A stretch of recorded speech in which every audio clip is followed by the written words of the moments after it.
నాకు సైకిల్ కొనిమంటే కొనివి, కానీ మీ అమ్మాయికి అయితే బట్టలు ఆర్డర్ చేస్తావా? ఇందాల బట్టల బండి ఆర్డర్ బండి వచ్చింది, నేను చూశాను ఇందాల. నాకైతే కొనిపి, మా ఫ్రెండ్ వాళ్ళ అమ్మోళ్ళు కొనిపించారు వాళ్ళకి సైకిళ్ళు.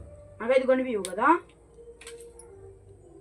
వచ్చేది 330 రూపాయలకే నీకు సైకిల్, బట్టలు, మీ నాన్నకి ఖర్చులకి. ఏరా ఏమనుకుంటున్నారు మీరు? నేను డబ్బులు మిషన్ అనుకుంటున్నారా? అదేది నాకు తెలియదు, నాకు సైకిల్ కావాలి అంతే. ఎందుకనో సంపాయి వెళ్ళి తెలిసి పనికైనా వెళ్తా కానీ సైకిల్ కొని ఏం చేసుకుంటావు చేసుకో. ఏమనే చెప్తా. రేపు పొద్దున కానీ సైకిల్ కొని పోతే నేను ఇంట్లోనే వెళ్ళిపోతా. నువ్వు ఇంట్లో నుంచి వెళ్ళిపోయినా, గుడ్డలు చదువుకొని వెళ్ళిపోయినా నేనైతే కొనిలేనురా. ప్లీజ్ మా కొనివా, కొనివా ప్లీజ్ మా, ప్లీజ్ మా. అట్ట బయటలో అప్పుడు కొనిస్తా.